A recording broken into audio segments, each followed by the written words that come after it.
Welcome to Talking Points. I'm Esme Murphy. Sitting next to me is GOP consultant and analyst Amy Frederiksen. Amy, thank you so much for coming in. In a few minutes, I'm going to talk to Abou Amara, the DFL analyst.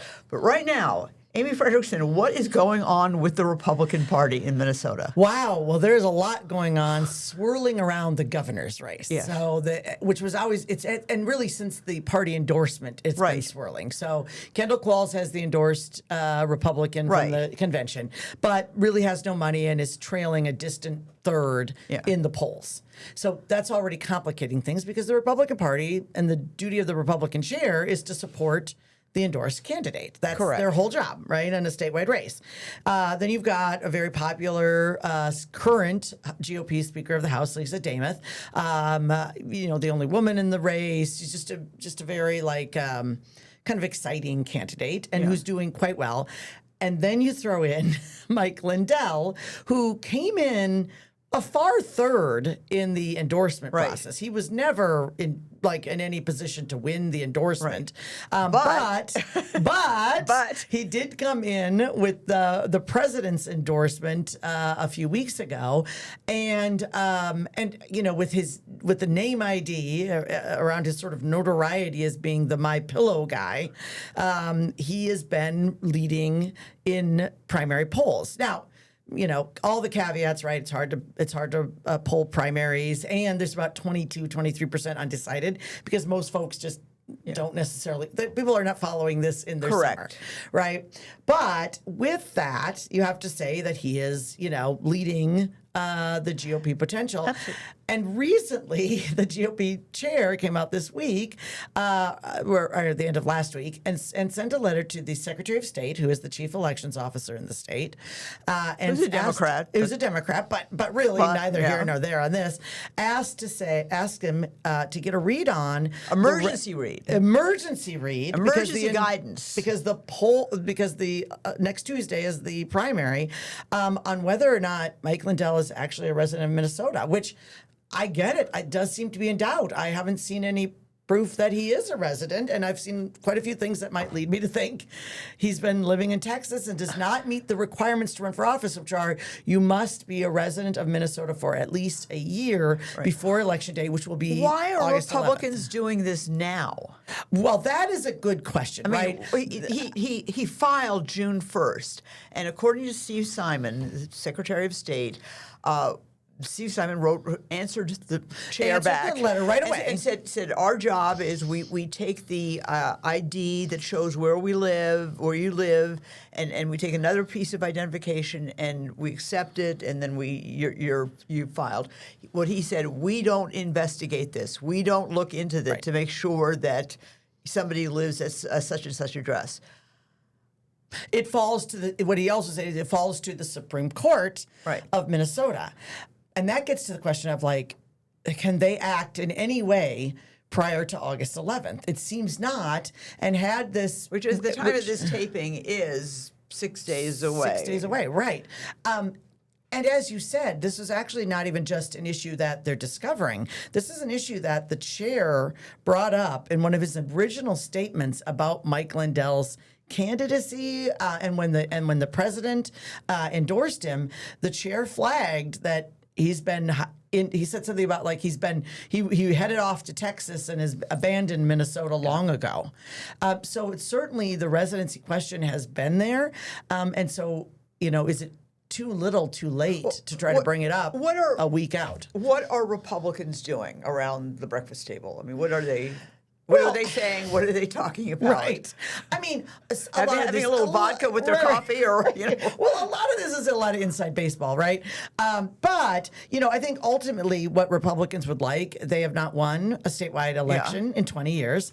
I think that it was seen as, given all the fraud and all the difficulty around the current governor and administration, that this was a real opportunity. And the polls have been showing that this is an opportunity for Republicans to come back on statewide elections, something they have not won since in 20 years, and to have all of this swirling and maybe but what will take in a state that is at best purple, is that you're going to need a great candidate on the ballot, and that is the question that's being fought now. Maybe this this sort of battle royale around it is a result of that, right? This is Republicans trying to get the right person on the ballot. I mean, how screwed up can this be? I mean, it's pretty screwed well, up. It's really bad. And is it really inside baseball? I think this is something that's cutting through. I really do think that the average person has heard about the Republican Party's questioning whether Mike Lindell is a resident of Minnesota and is qualified to run for governor. Right. Well, I have the same questions, right? Yeah. And here's where it will cut through. Because let's say nothing can get resolved by the primary. And let's say Mike Lindell pulls out a win on primary night. Which is very possible. Which is not, right, exactly, not only possible, which is possible. Some say likely. Yeah, I don't think likely, but I think it's certainly possible. Okay, then what? Then there's now, 2.5 months to the general election? Almost certainly the question of whether or not he's a resident is going to be answered in the next 2.5 months by the Democrats, who will say, you now have an illegal candidate on the ballot. And they're not going to answer it early. They're going to answer it at the last minute when it's going to be impossible to replace him on the ballot. Yeah, so and that is where it could have an explosive result on the general. Right. And Alex Plekish, the chair of the GOP party, actually said that very thing in the letter to the Secretary of State. He said this could be brought up at a later date in the general election by the Democrat, whether or not he's a legitimate. Well, it would be political malpractice for the Democrat not to bring it up. Right. To at least have it investigated and know. And what I've looked into this a little bit, and I think maybe Mike Lindell is the only authoritative figure on this, but apparently what the Secretary of State is saying is that on June 1st, Mike Lindell came and submitted 2 IDs showing a residency in Minnesota, and that's what's required, and then that's what they look at. But they don't investigate that. They don't investigate to make sure that the IDs are because you could get an ID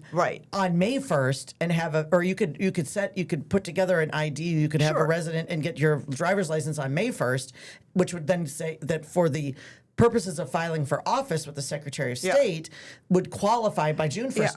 But that is not the requirement for running for office. The requirement is you must live in the state for a year. It's not you have an ID. But that is all the Secretary of State. That's the extent of the Secretary of State. What they have you do is sign saying, yes, I am a resident and have been a resident and will be a resident you've run prior for office. to a year. Yes, you must sign an affidavit. So it is incumbent on a candidate to have the integrity to verify that, yes, indeed, they meet the requirements to run. The Secretary of State does not investigate it, but that doesn't mean just having a license that on June 1st is good enough to run. You must live in the state for a year. That is constitutional requirement. But is it integrity or is it organization? I mean, and let me just put this scenario out here. You move from one state to another, which I have done in my life. And, let's face it, did I get the Minnesota driver's license within the 3 months? No. As far as anyone knows. But so here I am running around with a driver's license that might say another state when actually I've been living here for a while. I mean, I can see how people can blur those lines. I think that's what Mike Lindell is saying happened here. And the problem is that there are he has all these lawsuits floating around the entire country. And in the August 2025, October 2025, he had lawsuits filing around where his home address was listed in the lawsuit in Colorado, in other states as Texas, not Minnesota. Right.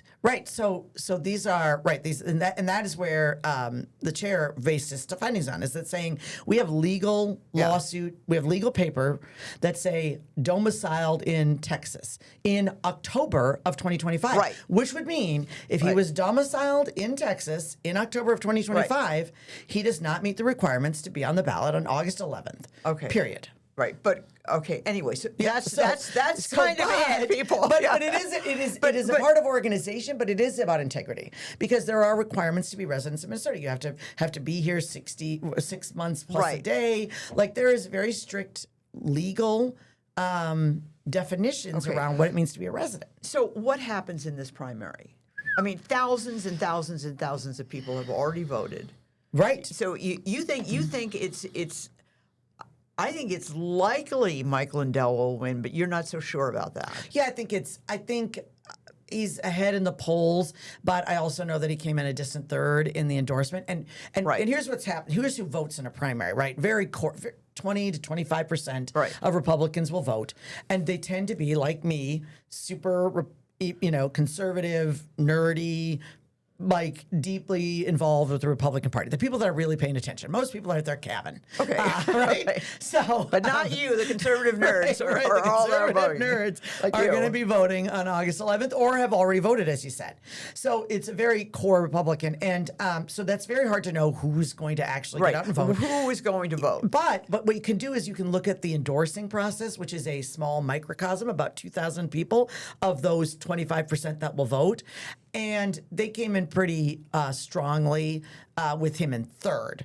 Michael Lindell finished third there. Kendall Qualls won. Lisa Damus was very close second. A very close second. And in fact, it was sort of a combination. Lisa Damus was leading the endorsement the entire time until Michael Lindell dropped out and then said, well, I'm going to support Qualls. And so then most of his people went to Kendall Qualls. So really, the leader for the endorsement was Lisa Damus. And I just have to kind of look at those numbers for what's going to happen, because those tea leaves are really hard to read, and they're really hard to pull. So it's really, Republicans are going into this, praying, hoping. Hoping, I think. But I mean, you also can't ignore that the president's endorsement has been a very valuable win for across the country primary candidates. Only in a very small handful of cases have the presidentially endorsed candidate not won a primary. Yeah, and in the few polls that... So it would be a big win to pull this out for a Lisa Damus or a Kendall Qualls. Yeah, it would be a big upset. Huge upset. In the polls that have been taken, it looks like Michael Lindell has gained momentum, gained points, gained support since the presidential endorsement, which is what happens in most cases. Right, but we only really have one poll that came out about a week after that endorsement, which will be, of course, a very high point. And so all of these questions about residency have really been raised since then, and we don't have a poll that's going to... The poll that's going to happen is going to be Tuesday, August 11th. Well, how about the real poll that's going to happen in November? Does any of this matter when you're facing Amy Klobuchar? Well, I think it does matter. I think it really does matter. And, I have a lot of Democrats that are sort of laughing and saying, well, we'd love to have Mike Lindell. And I get that. And also I would say, don't be so sure about that, because I heard a lot of Democrats so excited when the first term President Trump was endorsed, and it was like, ha, ha, ha, Hillary's going to skate to an easy victory. And that was absolutely not the case. Right. So, I think you're totally right. It's exactly right. Like I saw this play already, and it didn't end as everyone expected. Be careful for what you wish for. Right. Trying to decide who you want to run against is never a good idea in pre-primary.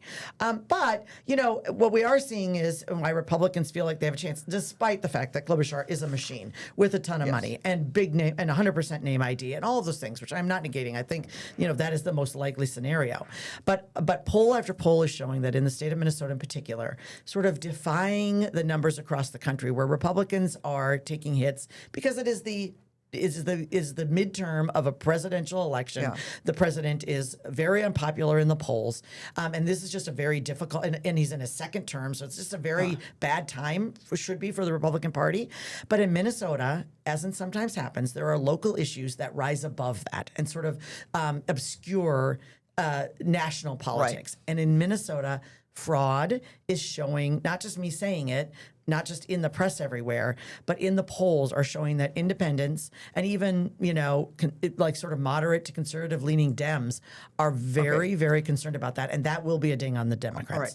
How motivated are Republicans on the fraud issue? Extraordinarily motivated, very, very, very motivated on the fraud issue, because it just cuts at everything, right? It's not only obviously our move is we need smaller government, we need smaller, efficient, smarter government, and we've been saying, like, the more you spend, the more opportunity there's for fraud, and we sort of get poo-pooed by the Democrats who say, oh, that's just not true. Government does it well. There's a ton of accountability, and then we find out we can't even track how much money has been stolen. And there was just a story out about, not only have we tracked like 38 million down and prosecuted, but we've collected about 3 million of that. So of the 38 million that we finally did all the hard work to try to get back, we've only collected back about 3 million. Yeah. And so that just goes to, like, it feels like negligent and abusive on the part of the taxpayers, and negligent and abusive on the part of the people that really need that money in the programs and don't have it. Will that mean more Republicans come out and vote? I think that's a real possibility, but also it could be offset by the fact that there are 3 candidates on the ballot. Everybody's got their ballot. Yeah. I just think it could be a higher than, and look at the ads we're seeing, right? On both sides, Democrats and Republicans, there's just like, Lisa Damath has got, a ton of ads out there. There's just a lot of push by these candidates to get people to the polls. So I suspect we'll have a higher than. All right. Big contest in the U.S. Senate race to run for U.S. Senate. What do you think is going to happen there? Is Michelle Tafoya, does she have this? Michelle Tafoya is going to be the Republican there. The bigger question... she's going to win. She's going to win. The bigger question in my mind is, because it is very unclear in the polls, is who will she be running against? Will it be Lieutenant Governor Flanagan, or will it be Congresswoman Angie Craig?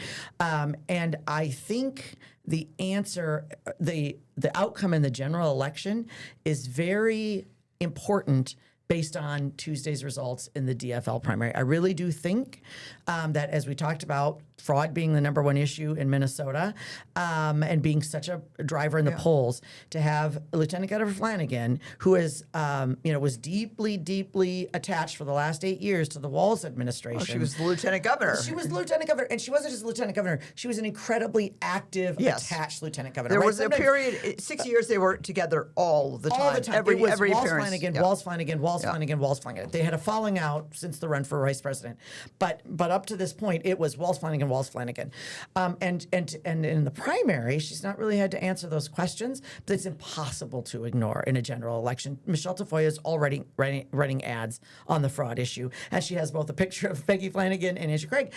And now Angie Craig would still have to answer it, but she's not got the tie to the state budget. She's been at the U.S. Congress.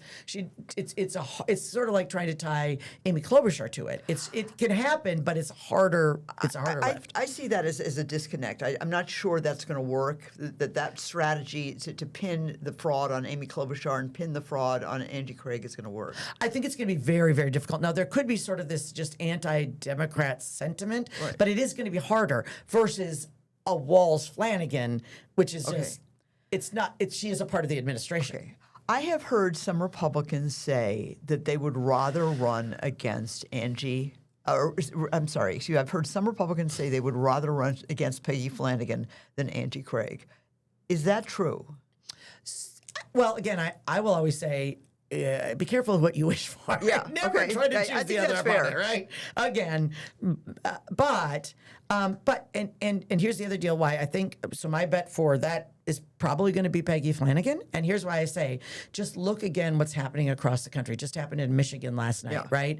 The progressive candidates are, while not winning everywhere, are definitely having their time in these primaries. And I don't think either candidate would even argue that Peggy Flanagan is the more progressive candidate on the ballot. So if I'm just looking across the country and seeing a trend, that's where you have to think that it's going to go, despite all the money and endorsements that Angie Craig has racked up.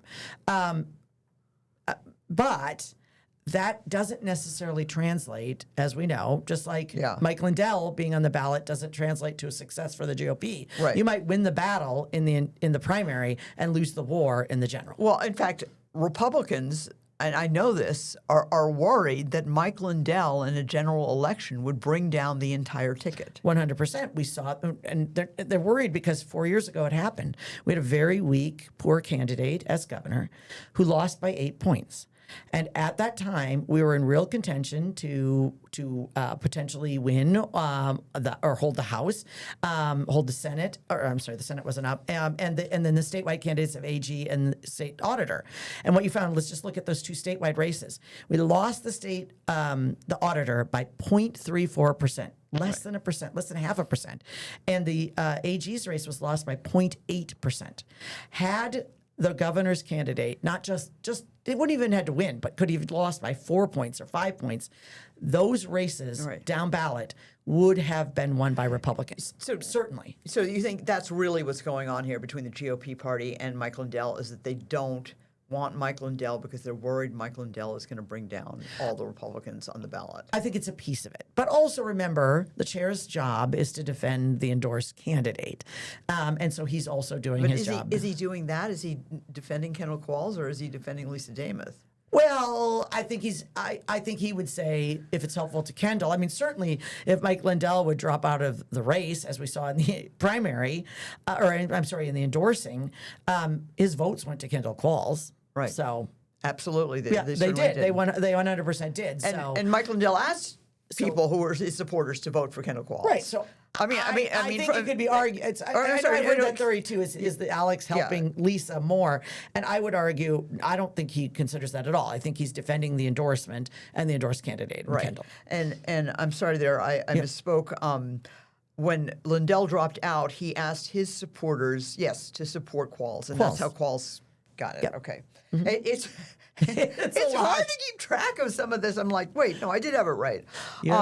How about the 2nd Congressional District? That's the only open congressional district in the entire state. It's a really interesting district because it's the only one that's kind of evenly divided between Republicans and Democrats.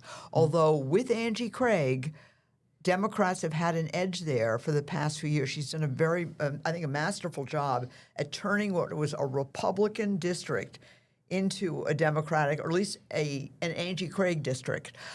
The Republican in this race, Eric Pratt, doesn't have to worry about this heated primary contest. He's just sitting there, looked happy as he could be at Farm Fest, with the 3 Democrats going at each other, and he's has no major opposition. I mean, is this a pickup for Republicans? Well, it's a pickup potential. So as you said, this was traditionally a GOP leaning seat.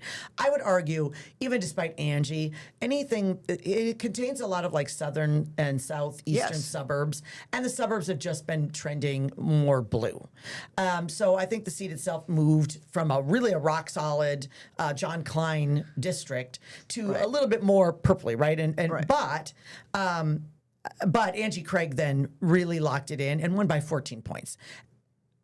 And you have to think that those votes are really not all Democrat. Like that's not necessarily a flip. But that is an Angie Craig huge win for Angie Craig, and a big argument what she's saying in the general. But you do have this, and so as a result, because of the success, the Democrats have a really robust primary coming up on August 11th with big fighting and a lot of division. Yeah, with 3 candidates that we're going to talk about with Abou Amara that all have a track record of winning elections in that district. Right. So I'll let Abou try to call that one because it is really. I'm not going to wade into that. But what I will say is Eric Pratt, current state senator, former school board member, a business guy, fits a profile of sort of a traditional Republican that we have not had in the last couple cycles in CD2. He's lived in the district forever. He matches the district really, really well. So it's not just that they're fighting, but that the Republicans have on the ballot a very strong Republican candidate that fits the district well. Right. So what happens in the primary for the Dems is going to be a really important vote. Although at Farm Fest, he was up on the ballot, and I thought it was interesting. People were talking about their farm backgrounds, and he said, "Well, I'm not a farmer. I'm a banker." And I thought, I don't think I've ever heard anybody say, "I'm a banker." Vote for me. But he came across in a very kind of down to earth, fresh way, and. That's who he is. That's who he is. He is just who he is. So and I would say that Angie Craig did not run against our strongest candidates in CD2, and that's also because she ran a great race, and it's hard to find candidates to run against her. But neither here nor there. He is a very strong candidate, and so it's going to. This is a seat. It's really the only seat in the state. Currently, we're 4 Democrats and 4 Republicans, and this would be the seat anyway. That would be sort of the only toss-up seat. Most of the seats have moved. It's the only toss-up possible. Most of them move very blue or very red, and that's it. And the lines are drying. This is a toss-up now with an empty seat, and now with a strong Republican. So what the Democrats do on Tuesday in that seat is going to matter a lot in the general. All right. Well, Amy Frederiksen, thank you so much for coming in. We really appreciate it. Just a few minutes now. Stay tuned. We're going to talk to Abou Amara, but thank you very much for coming in. I can't wait to hear what Abou has to say. Okay. And now we get a chance to talk with DFL political analyst Abou Amara. Abou, how are you? Good morning. Thanks for having me. How are the Republicans? I know that's not your deal, but what is going on there? I think, look, you have a Republican Party that's really been struggling for 20 years to win. And at the same time, you have the Trump phenomenon with the endorsement of Mike Lindell. I think there's real tension between those two things, and Republicans are not sure where they're going to go moving forward. But to have the party chair openly question and send out this letter that he's written to the Democratic Secretary of State saying, can you clarify these qualifications? In that letter, he lists all of these situations that occurred in August of 2025 when Lindell was in various lawsuits in which Lindell listed his home, or his home was listed by others as being in Texas. Yeah. I mean, that's extraordinary. It's absolutely extraordinary. And I think, again, it speaks to the weakness of the state Republican Party. If this is an argument you're going to make, you have this months and months and months ago. You don't have it 2 weeks before the election, and it really shows the party doesn't have much to deliver in terms of resources or infrastructure to their candidates. So really it's attacking Mike Lindell in these ways. Well, and I know that the Republicans said after the last Senate race with Royce White versus Amy Klobuchar, this was not going to happen again, that they were going to avoid this. But I've got to ask you, I mean, there are a lot of smart, talented, articulate Republicans out there. Yep. What's the problem? Why aren't they running for these offices? Yeah, I think there's a disconnection between those Republican talented candidates and the Republican base. It doesn't matter how talented you are as a candidate. You can't run away from your voters. And this is what Minnesota Republicans want. That's why they haven't won since 2006. I mean, there's a disconnect between the base, who is more sort of aligned with MAGA, and then some of the people who might be frontline talent who are not so aligned. That's absolutely right. There are top talent Republicans in Minnesota, like you said, smart, talented, can communicate. That's not the issue. The issue is, what does the Republican base in Minnesota want? It doesn't matter how talented you are. If you can't tap into that base, you don't have a chance to win. Okay. Another thing I looked into is there was a time in Minnesota where you could have a do-over. And we're past that point. There's no do-overs. In other words, if you voted early, you could go and cancel your vote was the term, and then ask for another vote and redo it. You can't do that anymore. Just I thought maybe with all the confusion, people might want to do that. There are tens of thousands of people obviously have already voted. The primary just days away. We were talking before, does this help Mike Lindell, having his own party rake him over the coals? Yeah, I think it's rage against the machine. And I think Mike Lindell is going to be able to say, this is exactly what Donald Trump had been doing at the national level, running against the Republican Party, running against the elites, running against the political insiders who all think they know better than the base of the Republican Party. I've said for months, I think Mike Lindell has his finger on the pulse of the Republican base better than any candidate in this race. And it's not just enough to say, oh, well, Lisa Dameth is a better communicator. Oh, well, Kendall Qualls has the endorsement. The fact of the matter is Mike Lindell knows what the base of Minnesota Republicans want. And every time folks attack him in unfair ways, I think it's going to be perceived by many as unfair. I think it's going to strengthen him going into next Tuesday. Right. I mean, as for this will all shake out, I mean, obviously the big question is he a legal resident during the period in which he had to be a legal resident to run for governor. And it looks like, having moved a lot in my life, that he submitted, a driver's license and another proof of residency in August 2025. At the same time, there were legal proceedings going on in other states that listed him at different addresses in Texas. I can sort of see that possibly happening. I mean, I'm not justifying anything. I'm just sort of saying how that could be a mix-up. Obviously, he cut it close. Yeah.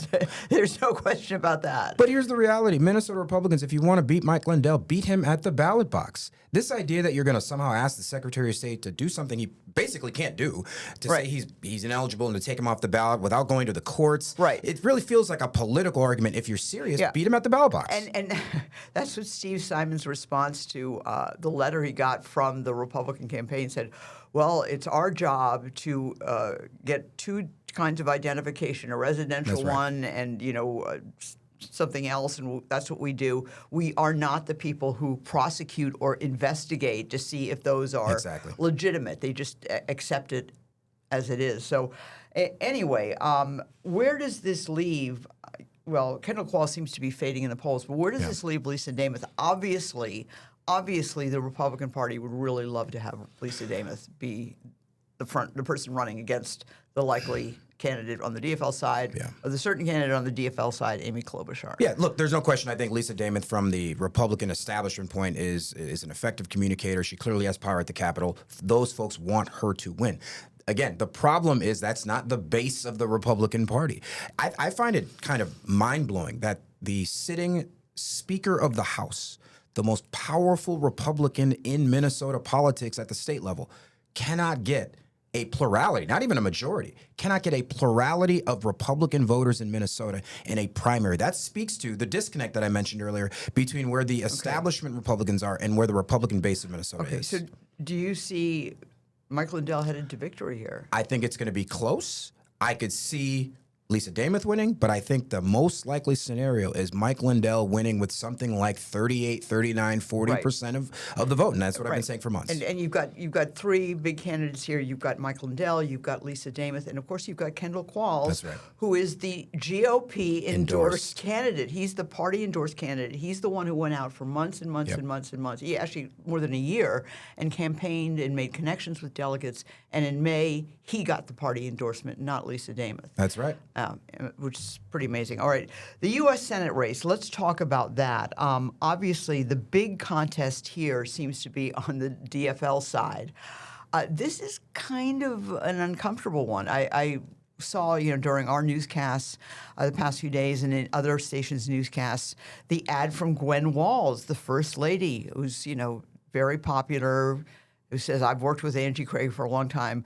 That whole thing just seems like a slam at Peggy Flanagan. I don't see how you can read it any other way. And Peggy Flanagan's been the lieutenant governor of her husband for 7 years now. Yeah, I mean, look, I think there's no bones about it. I mean, it's a difficult endorsement. I mean, Peggy Flanagan worked with Gwen Walz, worked with Tim Walz in close proximity for 8 years, and not getting that endorsement, I think, is problematic. And then also, let's just be kind of honest. I know the governor said he was staying out, but this is really a proxy endorsement from the governor. Right, and the day that Gwen Walz announced that, it was announced at 9 o'clock in the morning. Where was the governor? He was at the fires, which is an important place in northern Minnesota, but he really was not completely out of pocket doing other stuff 5 hours away at an emergency situation with wildfires in the state. So I agree with you with that. The ads keep running, though. Obviously, Angie Craig's ads are saturating still. This is the final week. They're saturating the market. Yeah.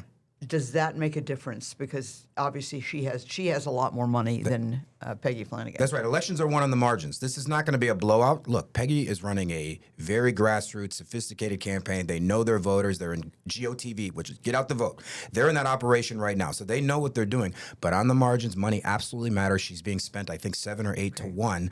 And in the last days of an election, when you're trying to get the consciousness of the voters up, money matters. And does it matter that the whole focus and discussion is on the Republican side? That everyone's talking, they are not talking about the U.S. Senate race. Everyone's talking about Mike Lindell. Well, I think that's actually a benefit to Democrats, right? So Democrats understand what's at stake going into the fall against Mike Lindell. So the debate's going to be happening within the party. And in fact, you're seeing it across the country. We saw it last night in Michigan. You're seeing it in other parts of the country. The debate within the Democratic Party is real. But ultimately, there will be unity and pivoting towards Mike Lindell in the election and what's at stake in November. Okay. Back to the Senate race. It looks like both sides are saying that they think it's very close. What has to go right for Peggy Flanagan to win? What has to go right for Angie Craig to come out on top? Yeah, a couple things I'm looking for going into election night. So on election night, first is in CD2, you have a competitive congressional primary, and I know we'll talk about that later. Yeah, we're going to talk about CD2. But it matters for Angie Craig in terms of turning up the vote. So she is the current congresswoman for the 2nd Congressional District. She's obviously popular in that district. So the question is going to be how well does she do in that district relative to Peggy Flanagan? That's going to be a good indication of her base support. Those are the people that know her the most in Minnesota. And on the other side, Peggy Flanagan, I think she's going to have to run up the score in the 4th and the 5th congressional districts. Minneapolis and St. Paul. She has to do well there because I think outside of those 2 congressional districts, she might do well in northern Minnesota. She has good connections with native land, for example. Right. But really, her base support is going to have to come from the 4th and 5th congressional districts. I think whoever gets to about 315,000 votes is going to be the winner. Okay, interesting point, and I think you're absolutely right that there's an artificial boost to Angie Craig because of the contest in the 2nd District, which we get to right now. In other words, the only open congressional seat in the entire state of Minnesota is the 2nd Congressional District, and that's right. because Angie Craig is running for the U.S. Senate. She is very popular. I mean, she really turned an entire congressional district around from a Republican-held seat for many, many years into a Democratically held seat.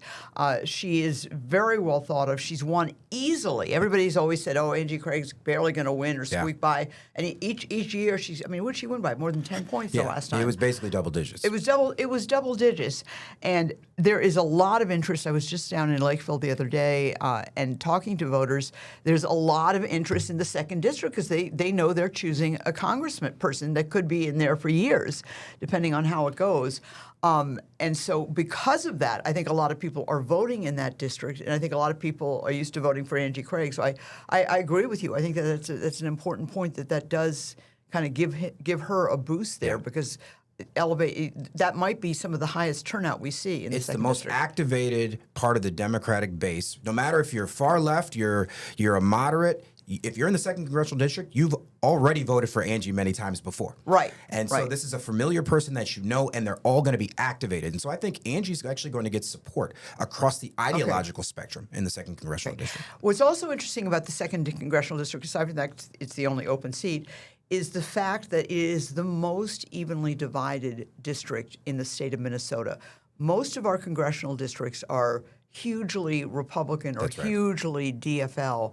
That's not the case with the 2nd Congressional District. I think it's rated like a +3 Republican, Democratic, Democratic, which is not very much. For many years, it was a Republican district. It's more conservative. That's why Angie Craig is more conservative. She's had to be more conservative to represent that district. It's going to be interesting to see what happens in this primary. You've got 3 candidates who people are used to voting for in that district. That's right. You've got Matt Little, who's the former mayor of Lakeville, which I was told was the biggest city in the district. Yep. And there are a lot of actually Burnsville's there. I mean, there are Farmington. a number of larger communities in there. You also have Kayla Berg, who is also very progressive, state representative, who I think is very interesting. She's appealing. I was watching the Farm Fest debate, and she's appealing as a working class person. She's saying, listen, I need 2 jobs. I need to be the state legislator, and I'm a flight attendant. Yep. And I've had to do that for years to make ends meet. I know what it's like to live paycheck to paycheck. I think that means something these days. She's there. And then you also have Matt Little, who was the former mayor of Lakeville, a former state senator, and you have Matt Klein, who is the state senator from Mendota Heights. He got into a little bit of a rub, and I'm going to ask you if you think people will remember this. He actually was testing out prediction markets and made a bet on his own race for $50 that he would win because he wanted to see what it was like. And I get it. I had never heard of prediction markets until this cycle either. Does that have any resonance right now? Look, that'll be part of the backdrop, but I don't think that's fundamentally going to determine the dynamics of the race. I think voters are most concerned, what are you going to do for them? And not so much what you've been doing. And so I think that's really going to be the contrast. And I think Matt Little's really trying to tap into that piece of it going into the primary next week. You know, Klein has a lot of ads up. I mean, he's got a lot of money, and he's really put it all into the healthcare basket. You know, for both, he was at Farm Fest, he was talking about the problems farmers have had problems for years with their health care plans, and you know, whether it was the start of Obamacare. I mean, they really have gotten the short end of the stick, and they're getting, with these cuts, they're getting the short end of the stick again. Yep. So he was really putting on that. I mean, I think most people seem to think that Matt Little is the favorite here. Yeah, I think right now it looks like Matt Little's the favorite. Look, he's been the most active. He's raised a bunch of money. He's getting these national endorsements. And I think he's actually pivoting a bit to the left. If people remember, Matt Little was the moderate mayor of Lakeville just, 10 years ago. And now I think he's running on Medicare for all. And so there's clearly been a movement, him understanding of where the base is. But to your point about healthcare, Matt Klein is a doctor at Mayo. I mean, he understands healthcare uniquely. He's worked at Hennepin Health. And Mayo, and entire others. crisis hospitals in the entire state. I Right. mean, he has seen a lot. So look, I do think there's a lane for everybody here. I think, Matt Little is hoping he's kind of the Goldilocks candidate. He has enough appeal to the kind of the moderate portion of the Democratic base, but he's appealing obviously to the liberals as well. And so hopefully he thinks that combination will get him through next week. All right. Well, Abou Amara, thank you so much for coming in. You'll be with us on I'll be back. election night. Can't wait to see you. On CBS News Minnesota. It's certainly going to be interesting. All of these races, so fascinating to see what happens. Really appreciate it. Folks, thank you so much for watching. This has been Talking Points. I'm Esme Murphy, WCCO News.